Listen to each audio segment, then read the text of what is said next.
हरे कृष्णा। प्रिय भक्तजनों, Myra voice channel की तरफ से आप सभी को हर छठ यानी ललाही छठ व्रत कथा की हार्दिक शुभकामनाएं। हल छठ का त्यौहार जन्माष्टमी से 2 दिन पहले मनाया जाता है। इस दिन भगवान कृष्ण के बड़े भाई बलराम का जन्म हुआ था, इसलिए इसे बलराम जयंती और बलदेव छठ भी कहा जाता है। इसके अलावा उत्तर भारत में कई जगहों पर इसे ललाही छठ के रूप में मनाया जाता है, तो गुजरात में इसे राधण छठ कहते हैं। इस दिन महिलाएं अपनी संतान के लिए व्रत रखती हैं और ईश्वर से उनके सुखी और स्वस्थ जीवन की कामना करती हैं। ऐसी मान्यता है कि इस व्रत को रखने से धन धान्य की भी प्राप्ति होती है।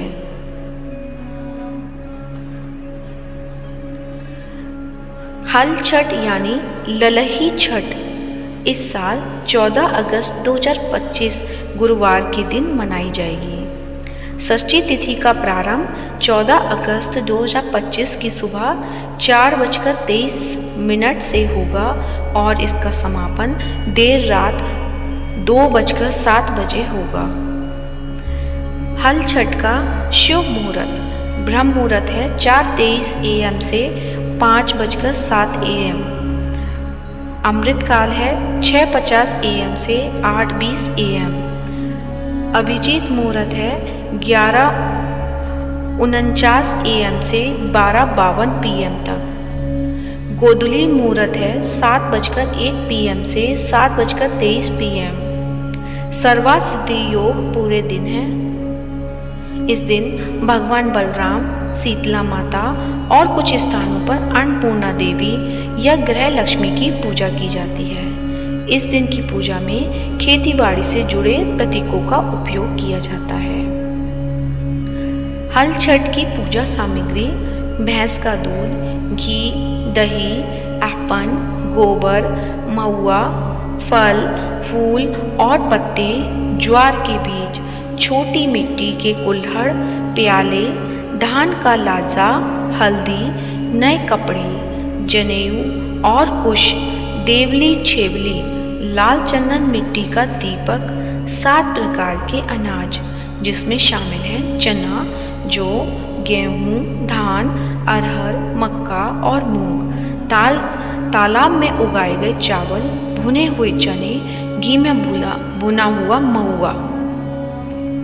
पूजा विधि है हल छठ यानी ललाही छठ के दिन सुबह जल्दी उठकर महुआ के दातुन से दांत साफ करें। इसके बाद स्नान कर स्वच्छ वस्त्र धारण करें और व्रत का संकल्प लें। घर की दीवार पर भैंस के गोबर से छठ माता का चित्र बना लें। इसके साथ में हल, सप्त ऋषि, पशु और किसान का चित्र भी जरूर बनाएं। घर में बनाए गए एप्पल से सभी की विधि विधान से पूजा करें। फिर एक चौकी पर कपड़ा बिछाएं और उस पर कलश स्थापित करें। इस चौकी पर भगवान गणेश और माता पार्वती की प्रतिमा रखें और विधि विधान से पूजा करें। अब एक मिट्टी के कुल्हड़ में ज्वार और महुआ भर लें और एक बर्तन में देवली, छेवली रखी जाती है।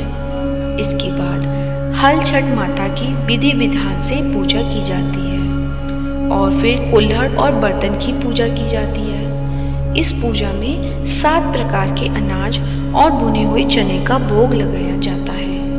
इसके अलावा पूजा में भगवान को हल्दी से रंगे आभूषण और वस्त्र अर्पित किए जाते हैं। फिर भैंस के दूध से बने मक्खन से हवन पूजन किया जाता है। इस तरह से पूजा करने के बाद अंत में हर छठ की कथा पढ़ी जाती है।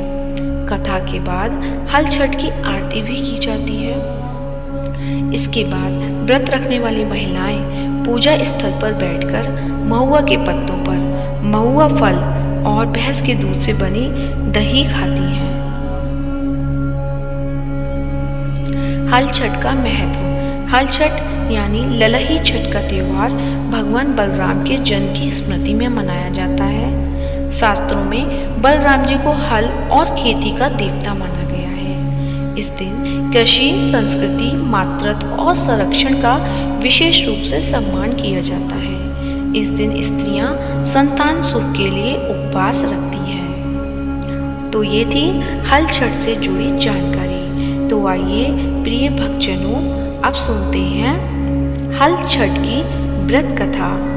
तो इस कथा को पूरे श्रद्धा भाव और भक्ति भाव के साथ पूरा अवश्य सुने और कमेंट बॉक्स में बलराम भगवान की जय हो अवश्य लिखें।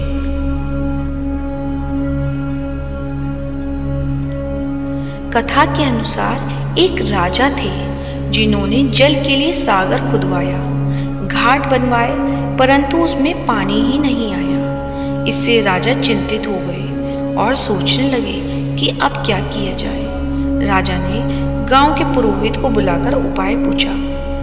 पंडित ने कहा, राजा उपाय तो बड़ा कठिन है, लेकिन अगर ये उपाय किया जाता है तो उससे पानी अवश्य आ जाएगा। राजा ने कहा, आप उपाय बताएं, हम अवश्य करेंगे।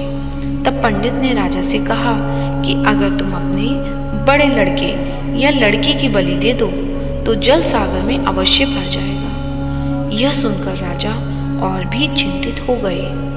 यह देखकर पंडित ने कहा, हे राजन, यदि तुम अपनी बहू को यह कहकर मायके भेज दो कि तुम्हारी माँ की हालत बहुत खराब है, जाओ उन्हें देख आओ, तब ये उपाय किया जा सकता है। राजा ने ऐसा ही किया। ये सुनकर बहू बहुत दुखी हुई और सोचने लगी कि आज हर छठ के दिन यह कौन परेशानी आ गई। वह रोती पीटती अपनी माँ को देखने दौड़ गई। जब वह मायके पहुंची, उनकी माँ ने उसे इस तरह व्याकुल देखा तो वो चौंक गई और कहने लगी, अरे हमरे का भा, हम तो ठीक हैं हन। आजू हल छठ का दिन, ख्यातन की मेड़, लरिकन की महतारी का ना नाधे का चही, ना ख्यात मझावे का चही। तुम भला रोपती पीटत ख्यात मंझावत कैसे आजू चली आइयो, जरूर कईनो छलू है। उनकी पुत्री ने कहा, अम्मा हम तो कहाँ गा, तुम्हारा होप जा हुई रहा, हम तुमका धाके सुने आयन। बहू की माँ ने कहा, बिटिया हम तो सुना है तुमरे ससुर सगरा बनवाइन है, बहिमा पानी नहीं आवत, कहुनो का बलि दीना जाई तो पानी आई। बिटिया तुमरे साथे घात की न गा है, तुम जल्दी लौटो। माँ की बात सुनकर बहू तुरंत अपने ससुराल के लिए निकल पड़ी और रास्ते में रोती पीटती हल छठ माँ की मनौती करती गई। रास्ते में उसने देखा जिस सागर को उसने ससुर ने बनवाया था अब वह जल से भर गया है। पुयन पात लहरा रहे, वहीं एक बालक खेल रहा है। वह उसी सागरा की ओर दौड़ती हुई गई। देखा तो यह तो उन्हीं का पुत्र था। बहू ने अपने पुत्र को गोदी में उठा लिया और उसे चूमने लगी। हर छठ माता को मनाने लगी क्योंकि उन्हीं की कृपा से आज उनका पुत्र जीवित था। जब वह घर आई तो उसने देखा कि घर का दरवाज़ा बंद है। द्वार खुलवाया और कहने लगी, आजू तो सब जने हमरे लड़िका का बलि चढ़ाए दीनेऊ, हमका बहानी से मईके पठे दियो। मुला आजू हमरी सुत से जो हर छठ माता की दया से हमार गोदी फिर हरीवे, हमार लड़िका तो वही सगरा माँ खेलत रहा। सास ससुर अपने पोते को जीवित देख सुनकर बहुत खुश हुए और बहू के पैरों में गिरकर कहने लगे, आज तुम्हारी गोदी का बालक और हमारे कुल का दिया जगा। हर छठ माता ने जैसे हमारे दिए लौटाए वैसे ही सबका मंगल करे। तो प्रेम से बोलिए हर छठ माता की जय हो। एक अन्य कथा के अनुसार प्राचीन काल में एक ग्वालिन थी जिसका प्रसव काल निकट आ गया था। एक तरफ वह प्रसव से व्याकुल थी तो वहीं दूसरी ओर उसका मन दूध दही बेचने में लगा हुआ था। उसने सोचा कि यदि अभी प्रसव हो गया तो उसका गौ रस यानी दूध दही यूं ही पड़ा रह जाएगा। यही सोचकर वो दूध दही की घड़े सिर पर रखकर उसे बेचने के लिए चल दी, किंतु कुछ दूर पहुंचने पर उसे प्रसव पीड़ा होने लगी।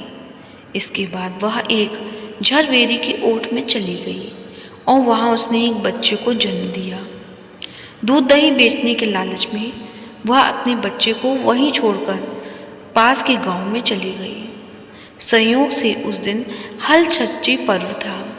इस पर्व में गांव के लोग सिर्फ भैंस के दूध का इस्तेमाल करते हैं, लेकिन उस महिला ने गाय भैंस के मिश्रित दूध को केवल भैंस का दूध बताकर गांव वालों को सारा दूध बेच दिया। उधर जिस झरबेरी के नीचे उसने बच्चे को छोड़ा था, वहीं समीप की खेत में एक किसान हल जोत रहा था। तभी अचानक उसके बैल भड़क उठे और हल का फाल यानी कांटा बालक के सिर में घुस गया। यह देख किसान बहुत दुखी हुआ, लेकिन फिर भी उसने हिम्मत और धैर्य से काम लिया। उसने झरवेरी के कांटों से ही बच्चे के चिरे हुए पेट में टांके लगाए और उसे वहीं छोड़कर चला गया। जब कुछ देर बाद ग्वालिन दूध बेचकर वहां पहुंची तो अपने बच्चे की ऐसी दशा देखकर उसे समझते देर नहीं लगी कि यह सब उसी के पाप की सजा है। वह मन ही मन सोचने लगी कि यदि मैंने झूठ बोलकर गाय का दूध नहीं बेचा होता तो गांव की स्त्रियों का धर्म भ्रष्ट नहीं हुआ होता और मेरे बच्चे की आज यह दशा न होती। इसके बाद उस महिला ने प्रायश्चित करने के लिए चाह से सारी बात गांव वालों को बता दी। तब स्त्रियों ने स्वधर्म रक्षात और उस पर रहम खाकर उसे क्षमा कर दिया और अपना आशीर्वाद दिया। स्त्रियों द्वारा आशीर्वाद पाकर वह पुनः झरवेरी के नीचे पहुंची तो उसने देखा कि उसका बच्चा जीवित हो उठा है। तभी उसने कभी झूठ न बोलने का प्रण कर लिया। तो जैसे हर छठ माता ने उस बच्चे के प्राण बचाए, वैसे सबकी संतान के प्राण बचाएं और उन्हें दीर्घायु बनाएं। तो प्रेम से बोलिए हर छठ माता की जय हो। उम्मीद करती हूँ आज का वीडियो अच्छा लगा होगा। अच्छा लगा है तो इस वीडियो को ज़्यादा से ज़्यादा अपने रिलेटिव्स और फ्रेंड्स को अपलोड कीजिए और इस वीडियो को ज़्यादा से ज़्यादा लाइक करें, शेयर करें, चैनल को सब्सक्राइब करें। धन्यवाद।